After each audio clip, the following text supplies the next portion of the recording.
Bienvenue dans Soif de Sens, l'émission qui t'aide à construire une vie et une société pleine de sens. Chaque semaine, je reçois un humain inspirant pour t'aider à incarner le changement. Et aujourd'hui, on accueille Colline Pierret pour parler d'imagination et du pouvoir des fins heureuses. Salut Colline. Salut Pierre. Je te présente en 10 secondes. Tu es autrice, écrivaine de littérature jeunesse, mais aussi autrice d'un essai un peu coup de gueule, on peut dire, Éloge des fins heureuses, pour défendre l'importance des fins heureuses. Bien moins bisounours justement et beaucoup plus politique et nécessaire en fait qu'on ne pourrait croire qu'il n'y paraît. Alors une fin heureuse pour commencer, ça peut être autant dans un film, un livre, une chanson, peu importe. Ça fait un peu Disney quand on dit ça. Ils vécurent heureux et eurent plein d'enfants. Parenthèse comme si tu pouvais être heureux que en couple avec plein d'enfants. Mais une fin heureuse, voilà, ça fait surtout un truc pour enfants, pour ados, ou alors pour, je sais pas, des romans à l'eau de rose, entre guillemets pour femmes. Enfin, c'est méprisé, grosso modo. Pourquoi, selon toi, est-ce qu'on associe autant les fins heureuses avec de la gentillesse, de la compassion, de l'optimisme et du coup un peu de la mièvrerie, et de l'autre côté, du cynisme, du sarcasme, du mépris, ça fait smart, ça fait intelligent. Il y a plusieurs choses en jeu. Il y a une histoire déjà de la littérature et du cinéma en particulier. Je pense le cinéma américain d'après-guerre où il fallait remonter le moral des troupes, où il fallait proposer des récits qui réconfortait, qui rassurait, qui faisait oublier aussi la réalité politique. Il y a eu ça, il y a eu cette histoire-là du cinéma qui fait que on associe fin heureuse avec cinéma américain, avec Disney, donc avec Mière, donc avec Neuneu. Enfin voilà, il y a mais attends, excuse-moi. Si tu dis que si l'ambiance est pourrie, il faut remonter le moral des troupes. Pourquoi est-ce qu'aujourd'hui, avec tous les problèmes qu'on a, il n'y a pas une invasion de fins heureuses, quoi? Tout à fait. Après, parce qu'on est français aussi et qu'en France, on cultive aussi cette posture de réalisme, de cynisme, de sarcasme très fort, qui fait que on associe la littérature sérieuse au drame, à un certain réalisme, à un défaitisme en fait. Alors tu précises, une fin heureuse, c'est pas une fin où voilà, tout se résout, tout le monde s'aime, c'est la paix dans le monde, etc. C'est ça. Ça peut être juste une fin qui ouvre une porte vers le possible et l'esquisse d'un futur. Donc voilà, c'est juste... c'est une fin optimiste en fait pour moi. Oui, c'est voilà. Une fin où on ferme pas toutes les portes, où on dit pas au personnage voilà, tu as fait tout ça, mais tu l'as pas fait pour rien. On laisse la possibilité que des choses s'améliorent ou on les fait s'améliorer. C'est un choix après scénaristique, mais même la fin très heureuse, moi je trouve qu'elle est intéressante parce que, et c'est d'autant plus intéressant que c'est rare, d'essayer de réfléchir à qu'est-ce que c'est une fin heureuse en dehors des schémas normés qu'on nous a fait manger à toutes les sauces pendant si longtemps. Voilà. Avant d'aller plus loin, j'ai l'impression qu'on peut très vite aller dans des trucs conceptuels. Est-ce que tu pourrais juste nous montrer 2-3 exemples caricaturaux de fins malheureuses et de fins heureuses pour être sûr que juste tout le monde soit bien avec nous? Donc des fins heureuses, oui, ça peut être plein de Disney. Et de l'autre côté, je sais pas, peut-être un... caricatural, oui. Fin heureuse, oui, je pense à la comédie romantique, je pense à plein de Disney, tous les Disney de princesses qui finissent par un mariage. Voilà, ça c'est vraiment l'archétype de la fin heureuse. Oui. Dans la comédie romantique, par contre, il y a des fins heureuses que j'aime bien, qui sont justement un peu différentes. Ou peut-être même dans tous les trucs de Marvel, même de Harry Potter ou de Lord of the Rings, enfin tous les trucs où il y a un peu comment ça s'appelle, le parcours du héros là. Ouais. Il y a 100 000 obstacles, bien sûr qu'il se passe des trucs difficiles, mais ça finit souvent sur un truc positif, quoi. Ouais, d'ailleurs cette fin heureuse là, elle est pas très critiquée. Elle est beaucoup moins critiquée que la fin heureuse romantique des comédies. Ouais. Ouais. Parce que c'est dans des mondes fictifs aussi, peut-être. C'est ça, c'est plus facile, je pense, à accepter à partir du moment où on est déjà dans un univers hors du réel, quoi. Ouais. Moi, ce que je trouve intéressant dans ce débat sous-jacent, parce que, bon, j'ai pas un podcast de littérature, c'est au-delà, voilà, l'impact que ça peut avoir sur le fait de changer la société. Ouais. Et je trouve que le débat, un peu, c'est est-ce que, en tant qu'artiste, mais aussi en tant que téléspectateur ou lecteur, est-ce qu'on préfère une fin pessimiste parce qu'on veut avoir raison, ou est-ce qu'on veut une fin heureuse parce qu'on veut essayer de changer les choses ou offrir une fin heureuse aux gens, parce qu'on veut les aider à imaginer un autre monde. Et parce que le pessimiste, ou en tout cas la fin malheureuse, où le héros il se démène, il surmonte le maximum d'obstacles, et en fait au final il va se faire tuer, ou il va se suicider, ou les gens qu'il aime vont mourir. Ouais, le pessimiste, le malheureux, on va dire, je sais pas comment dire, il est sûr d'avoir raison 9 fois sur C'est ça. 10. Ouais. Donc oui, avoir l'air cynique, désabusé, ça donne l'air intelligent, mais un pessimiste, il changera jamais rien, quoi. Alors que l'optimiste, sans tomber dans la bisounourserie, évidemment, mais c'est sûr qu'il prend le risque de se tromper, il se prend le risque 9 fois sur 10 de passer pour un débile, justement, parce que c'est l'autre qui aura raison, mais il prend aussi le risque de changer les choses. Et je trouve ça hyper intéressant comment tu t'expliques que c'est un vrai choix politique de décider à la fin de ton histoire, que ce soit un film, un livre, peu importe, est-ce que le héros ou les personnages ou l'héroïne ont un espoir de surmonter leur situation sociale ou, je sais pas, la crise climatique pour Look Up, par exemple, ou est-ce que malgré tous les efforts des persos, en fait, non, c'est la violence du monde qui l'emporte. Et j'adore quand tu écris cette phrase, l'art pessimiste est complice de la violence du monde. Et c'est vrai que un film où tout le monde se démène et au final on se fait tous écraser par une météorite, ça t'invite à baisser les bras en te disant que le monde il changera jamais. Ça maintient le statu quo, même dans la fiction où on pourrait imaginer autre chose, où tout est possible. T'écris, ça fait de nous des petits soldats qui vont plus facilement se soumettre à toutes les injustices, quoi. Ouais. Alors, désolé, il n'y a pas encore de questions, mais mais c'est parce que c'est très intéressant. Bien sûr que c'est utile d'avoir des œuvres qui dénoncent la cruauté du monde avec des fins malheureuses. On est d'accord. Ouais. Mais quand c'est l'écrasante majorité de ce qui est créé, ça devient un problème. Et t'écris même qu'une fin malheureuse, c'est conservateur. Et donc, une fin heureuse, c'est progressiste. Ça veut dire quoi pour toi ? C'est politique. Défendre une vision du monde progressiste. En fait, si on fait pas ça, du coup, on se place de l'autre côté. Parce que ça veut dire que on va décrire le réel tel qu'il est, sans proposer de manière de le changer, sans questionner ce qui est problématique. En fait, ne pas vouloir faire de l'art politique, c'est faire de l'art politique, mais c'est se placer ailleurs. C'est ne pas vouloir essayer, c'est ne pas croire que l'art peut avoir un effet sur le monde. Pour moi, ça, c'est conservateur dans le sens où on n'essaye pas de bouger les choses. On ne sait pas d'utiliser la littérature pour justement dire autre chose, pour raconter un monde possible, en fait. Oui, ou alors tu passes des valeurs, qu'elles soient progressistes ou conservatives, sans même t'en rendre compte et sans que ce soit vraiment intentionnel, ce qui est encore plus naïf pour la peine, parce que évidemment que tu transmets des choses, que tu le veuilles ou non, à travers une œuvre, quoi. Ouais, et si tu fais, tu parlais de livres sociaux, je trouve que c'est particulièrement flagrant là-dedans, mais dans un livre ou un film qui va raconter une trajectoire sociale de personnages. Je sais pas ok. Je me demandais ce que c'était un livre qui galère économiquement, je sais pas, qui a pas de travail, qui est dans une condition compliquée socialement et économiquement. Oui, et c'est Billy Elliot ou Slumdog Millionnaire, pour faire vraiment extrême. Ouais. Et qui va essayer qui va passer tout le film ou tout le livre à se démener pour essayer de sortir de sa condition. Je sais plus ce que j'allais dire au début. Selon la fin que tu donnes. Voilà. Si tu choisis une fin où il échoue, d'une certaine manière, tu dis à ton lecteur, c'est pas la peine d'agir, en fait. C'est pas la peine d'essayer d'agir parce que ça marche pas. Donc, c'est là que c'est très conservateur parce que tu prends le réel tel qu'il est aujourd'hui et tu le mets dans un livre et tu dis ce réel c'est la vérité, en fait, c'est la seule vérité.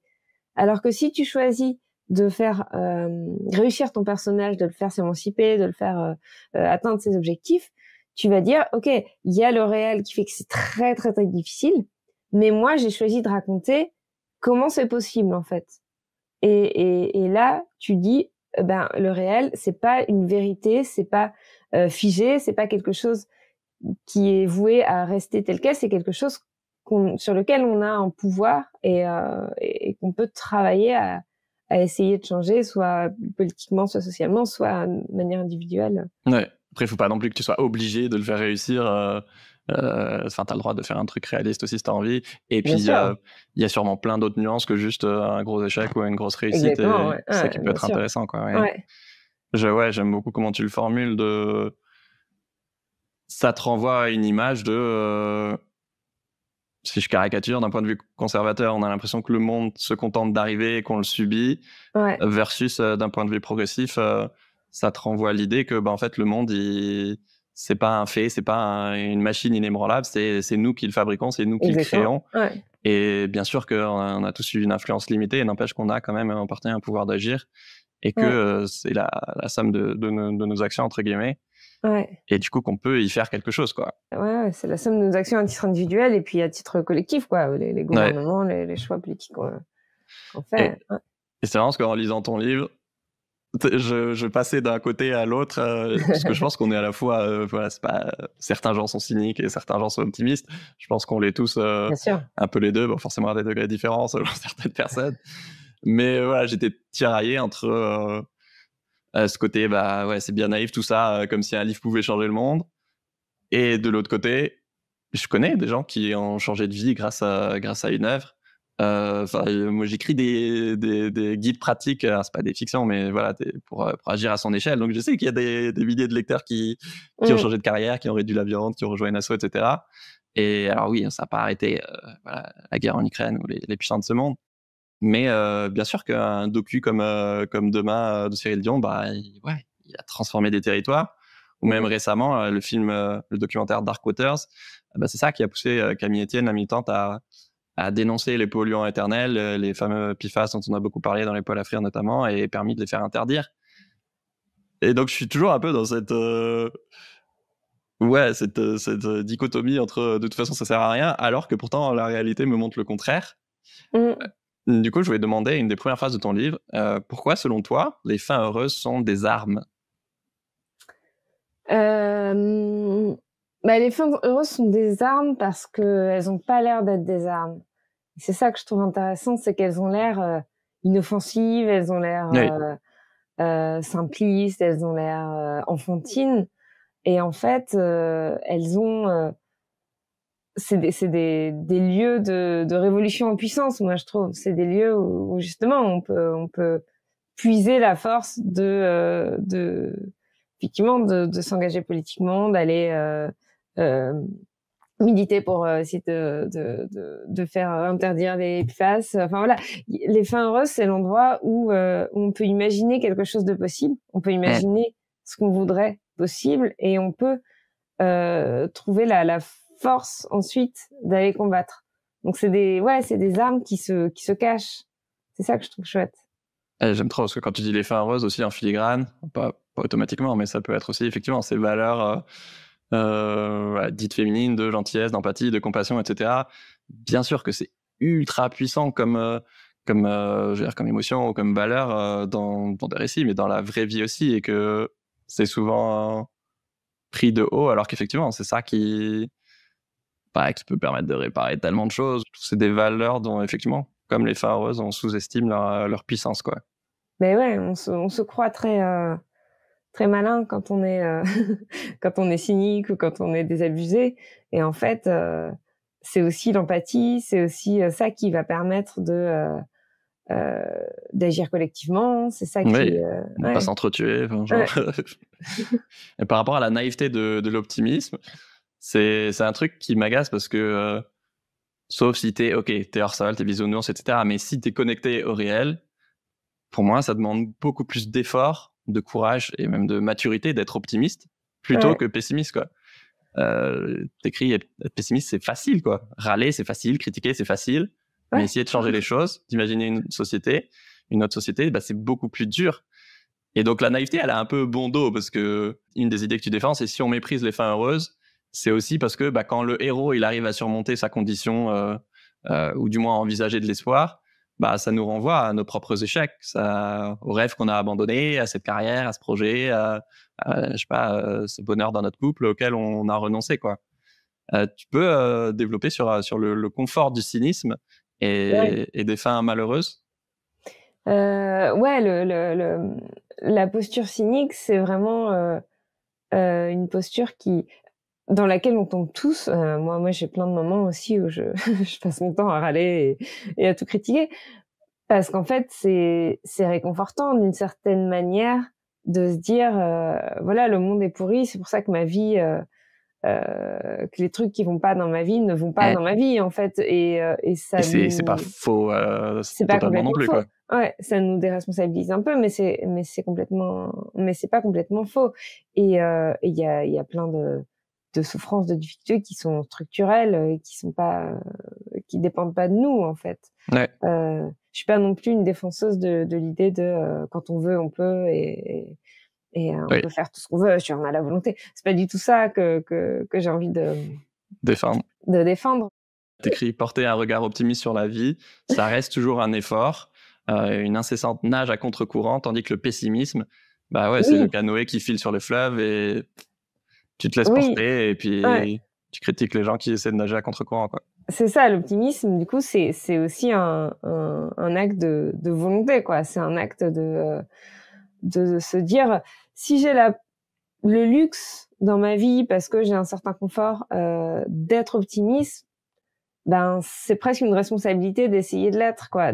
Pour moi, c'est un travail que de me dire, ben non, ne cède pas tout le temps, au défaitisme, même si le monde quand même porte largement à ça, t'encourage à ça, mais comment tu peux continuer à défendre des valeurs qui vont apporter quelque chose d'autre, quoi. Mm. Comment ne pas se laisser faire en fait par le monde et c'est une manière de résister au monde pour Ouais. moi.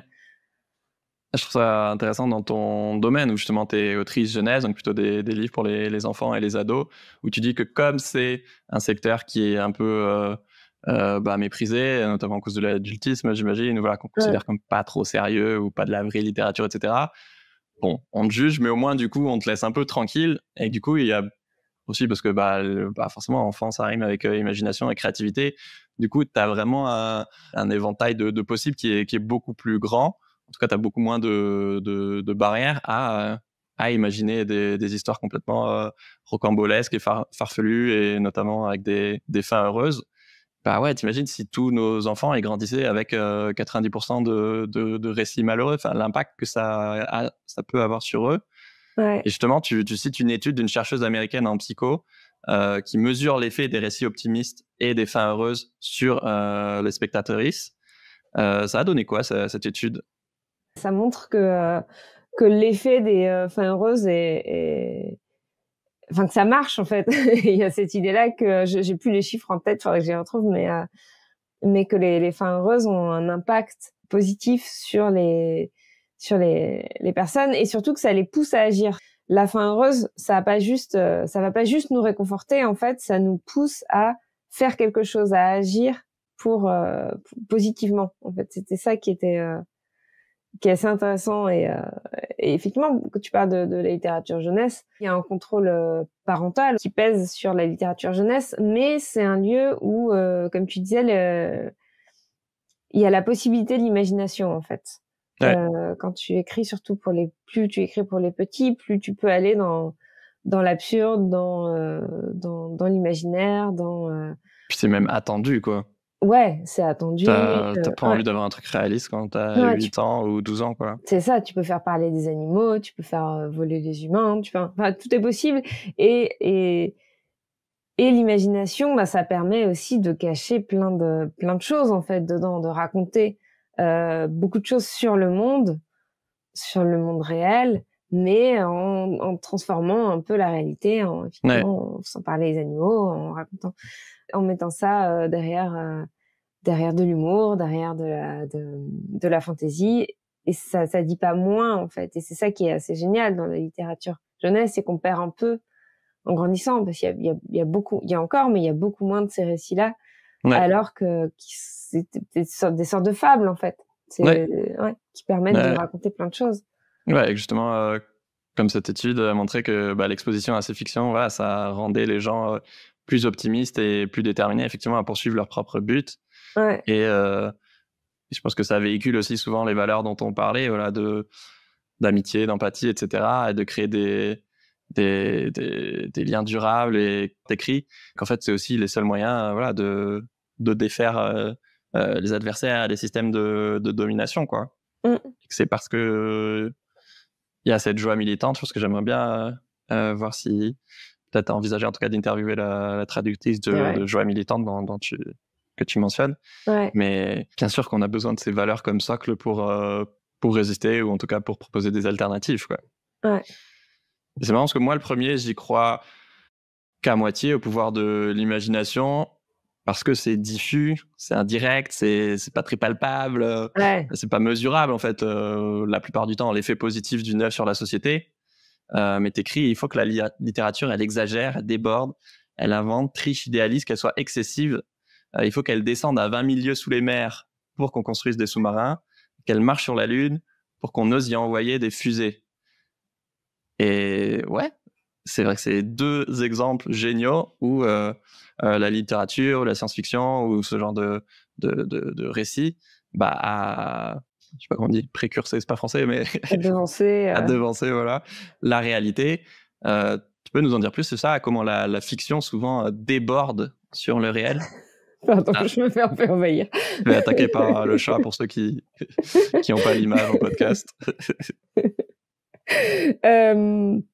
Oui, la littérature, il y a plein de... En fait, ce qu'on oublie un peu, c'est que l'imagination, elle est nourrie du réel. C'est-à-dire que quand Jules Verne écrit 20 000 lieues sous les mers, il part pas de rien, en fait. Il part d'inventions qui sont en cours, il parle d'un imaginaire qui a déjà été enrichi par d'autres avant. Donc, c'est pour ça que la littérature, elle peut devancer le réel parce qu'elle prend ce qui existe et puis elle extrapole un peu et elle fait arriver les choses. Et ensuite, il y a des allers-retours entre le réel et la fiction régulièrement, quoi. Totalement, ouais. Donc c'est l'imagination, effectivement, c'est diffus. Mais quand tu vois, je sais pas, quand tu parles à des enfants et que tu les mets face à un problème, les enfants, ils ont 10 idées sur comment résoudre ce problème, en fait. Y compris alors c'est des idées d'enfants, évidemment, c'est des idées très naïves et parfois très très loin de la réalité, mais n'empêche que spontanément, un enfant, il voit un problème, il cherche une solution. Jamais il va se dire les choses sont comme ça, les choses sont définitivement comme ça, acquises, on peut rien y faire. Et c'est ça que je trouve génial dans l'imagination et c'est ça que la fiction et l'imagination peut faire sur le réel. C'est juste exercer sa capacité à ne pas prendre les choses comme définitives et se demander comment ça peut avancer, comment ça peut changer. Alors après, voilà, l'imagination parfois elle va trop loin ou elle se perd en chemin. Ouais, mais peu importe. Imaginer qu'il y aurait des voitures volantes en l'an 2000, c'est pas le cas. Mais ouais, pour moi, c'est être acteur de nos vies et de nos sociétés. Et c'est plus une question de posture que est-ce que ça marche ou pas. On s'en fout, en fait. Mais déjà, si tu n'envisages même pas que le monde il puisse être différemment, c'est un peu la base de ce que répète Cyril Dion ou plein d'autres, effectivement. Voilà, si on n'arrive même pas à imaginer autre chose, forcément, ça ne va jamais advenir et on va rester dans le seul imaginaire qui nous est proposé par les personnes les plus riches de ce monde, à savoir aller sur Mars et la technologie nous sauvera, alors que il y a quand même pas mal de limites assez évidentes à ça, mais en même temps, comme il n'y a pas d'autres imaginaires dominants en tout cas qui émergent, voilà. Mais du coup, la question de la posture est ultra importante parce que tant qu'on n'a pas cette posture d'imaginer autre chose, peu importe que ce soit loufoque, irréaliste ou quoi, c'est la servitude volontaire, quoi. Je veux dire, c'est un peu ce que raconte Deleuze et qu'on a revu un peu ressurgir ces derniers temps, c'est que les pouvoirs politiques, ils ont besoin de nous angoisser, ils ont besoin c'est le business de la peur, quoi. C'est ça, ils ont besoin qu'on soit triste, ils ont besoin qu'on ait peur, parce qu'en fait, on devient obéissant. C'est beaucoup plus facile. C'est ce qu'il dit, je crois qu'il dit les pouvoirs ont moins besoin de nous réprimer que de nous angoisser. Ça coûte moins cher. Hein. Voilà, c'est plus facile ensuite de faire de nous ce qu'on veut euh, si on est mu par la peur. Et donc oui, c'est un choix politique aussi, quoi. Ouais. Une fin heureuse, par contre, ça veut pas dire, on l'a dit, qu'il n'y a pas d'obstacle et qu'il se passe rien au début et au milieu. Et tu soulèves un point qui m'a questionné, effectivement. Que se passe-t-il si deux personnes sont d'accord? Qu'est-ce qu'on raconte? Ce que se demandait Céline Sciamma dans la revue La Déferlante, ou ce que dit Ursula K. Le Guin. À quoi ressembleraient nos histoires sans héros et sans conflit? Et c'est vrai que ça m'a choqué en le lisant de me rendre compte à quel point, ah ouais, il y a quasiment, ça existe, mais c'est très rare, des œuvres où, j'allais dire, il se passe pas grand-chose, mais où il n'y a pas d'énormes obstacles, où les gens sont d'accord, mais du coup, ouais, comment tu racontes ça, et qu'il y a forcément des choses à raconter à l'intérieur de ça, quoi. Tu vois du quotidien, tout simplement, quoi. Mais tu penses que ça ressemblerait à quoi? Je pense que c'est un truc à inventer, effectivement, parce que ce que raconte Ursula Le Guin, c'est que on a valorisé le récit, voilà, chez les hommes préhistoriques, le récit de chasse, le récit où tout à coup on raconte comment le mec est venu poignarder le bison et il a failli mourir et il s'est fait renverser. C'est beaucoup plus facile de raconter ça que de raconter comment je suis allée cueillir de l'avoine dans mon panier et au bout de la journée, j'avais rempli mon panier d'avoine.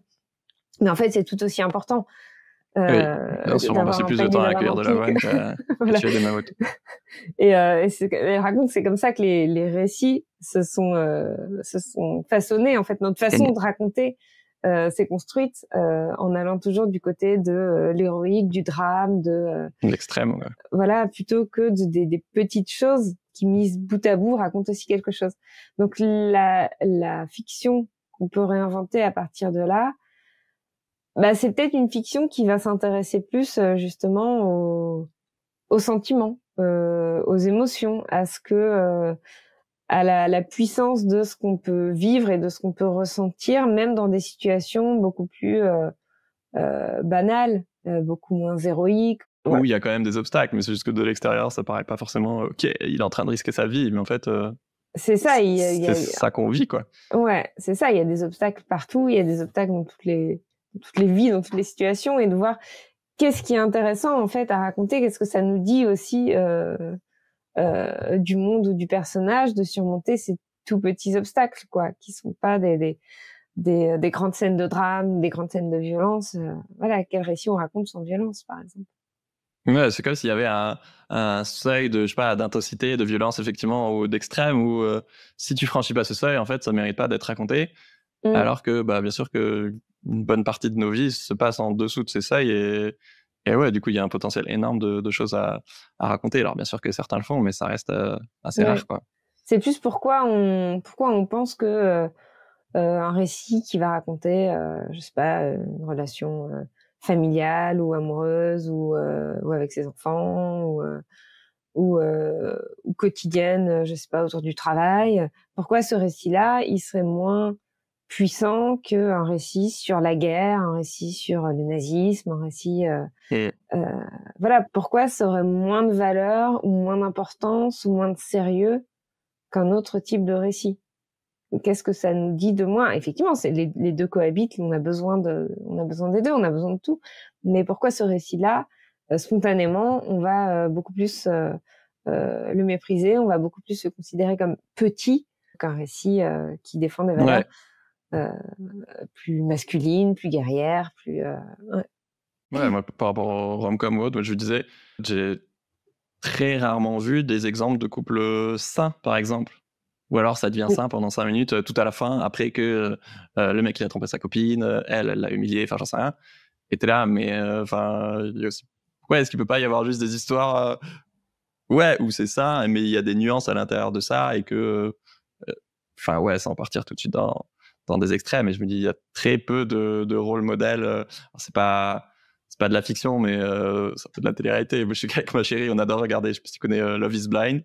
Bon, c'est une émission où les gens trouvent l'amour. Et à chaque fois, tu te retrouves dans... Enfin, en tout cas, moi, ce que j'ai l'impression sont des situations vraiment soit toxiques, soit vraiment. Enfin, je me dis mais enfin, vous savez pas communiquer, c'est pas possible. Genre, vous êtes vraiment des gars en CM2 quoi. Et bien sûr qu'il y a des gens comme ça dans la réalité, mais d'avoir que ce modèle-là amoureux qui nous est présenté non-stop, et je suis là, mais enfin, il y en a plein des couples sains, mais jamais à l'écran ou dans les livres, j'ai l'impression quoi. Je sais pas si tu connais la série, enfin c'est en série et puis c'est une BD au départ qui s'appelle Heartstopper de Ouais, de Alice nom. Oseman. Ok. Donc c'est une série plutôt pour ados, en tout cas qui met en scène des ados, mais moi je fonds devant cette série et devant les livres aussi. Et ce que je trouve assez génial, c'est que à chaque fois qu'il y a un drama possible, tu vois venir le drama, genre les amis qui tout à coup se parlent plus, Ok. ou l'un qui se sent délaissé parce que l'autre tout à coup a un nouvel ami, ou c'est des histoires d'ados, d'amour, d'amitié. Et à chaque fois que tu vois ça arriver, en fait, elle le déjoue. En fait, Trop bien. elle le désamorce tout de suite, tu vois. Alors que dans la plupart des autres fictions, ça aurait gonflé, ça aurait pris Oui. 5 épisodes où ils se parlent pas, où ils se détestent alors qu'ils sont amoureux ou alors qu'ils sont meilleurs amis du monde. Et toi, devant ta télé, tu dis, mais non, mais arrêtez, quoi. Vous pouvez vous parler. En fait, il suffit que vous disiez ce mot-là et puis c'est bon. Et ben, elle entre pas là-dedans. À chaque fois, ouais, elle désamorce le conflit et ça passe à autre chose. Et je trouve ça tellement rafraîchissant, quoi, tellement et moi je l'adore cette série et elle dit pas moins de choses Bah oui. qu'une série qui aurait fait le choix d'aller dans le drama, dans le conflit euh, et de le gonfler et de le faire durer 5 épisodes. Et en fait, elle arrive à dire autant de choses tout en échappant à ces clichés-là. Et je trouve que c'est pour ça c'est un modèle voilà de quoi raconter quand il n'y a pas tout le temps des drames et des conflits, quoi. Ah, c'est trop intéressant. Et bah ouais, et puis l'impact que ça peut avoir, que les gens ils sont là, ah mais en fait je suis pas obligé de mettre les conflits sous le tapis et attendre qu'ils explosent. En fait, je peux me rendre compte qu'il y a des signaux qui voilà, sont assez Ouais, évidents, ou qu'en tout cas bah voilà, c'est plus facile de gérer un problème pendant qu'il est tout petit que quand il devient énorme une semaine après ou un an après. Et je crois que j'en avais déjà parlé sur le podcast, je suis pas sûr, mais c'est plus dans la réparation, donc dans l'après. Donc en général, ils ont pas réussi dans une communauté, dans une série qui s'appelle À l'ombre des Magnolias, ouais. où c'était la première fois où ben, je ressentais un peu ce que tu disais, où du coup c'est des femmes, j'allais me donner une claque à dire des femmes fortes, mais des femmes qui souvent vont, bah, il se passe des petits trucs dans leur communauté, et Ouais. euh, et à chaque fois à la fin il y a bah, ce truc de réconciliation, d'empathie, d'arriver à clôturer quelque chose de manière où à la fois tu comprends les points de vue de chacun, enfin une vraie résolution du conflit. Donc toi c'était plus dans la prévention, et du coup ça résout le conflit en amont Mm. avant qu'il ait temps de grossir. Là c'est plus en après, mais en tout cas avec une vraie prise en compte de tout le monde, et du coup ouais, une fin heureuse, mais voilà, très enveloppée de douceur, d'empathie, de communication saine, etc. Parce qu'il y a plein de fois où ouais on résout les conflits, mais bon c'est un peu bourrin quoi, on prend pas en compte l'autre, ou alors bon bah du coup je vais divorcer, bon bah t'as fait de la merde, excuse-toi, ok je m'excuse, mais en fait bah t'as encore des blessures, etc. Pareil un peu, ça m'a choqué parce que bah, moi ma vie c'est plutôt ça, et je me suis rendu compte du coup à quel point c'était jamais représenté dans les œuvres quoi. Ouais.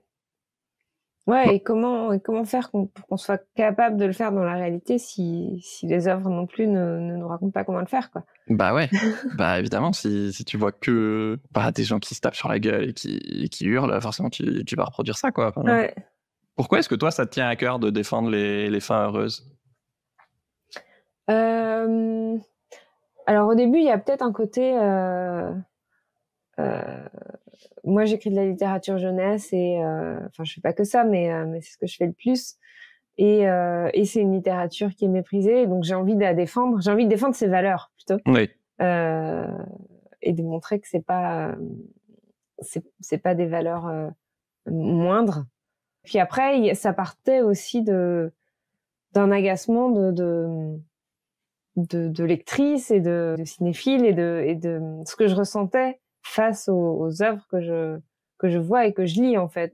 Le point de départ du livre, c'est vraiment ça, c'est je sors du cinéma et je vois La La Land Et je vais pas spoiler la fin, mais la fin m'a pas plu.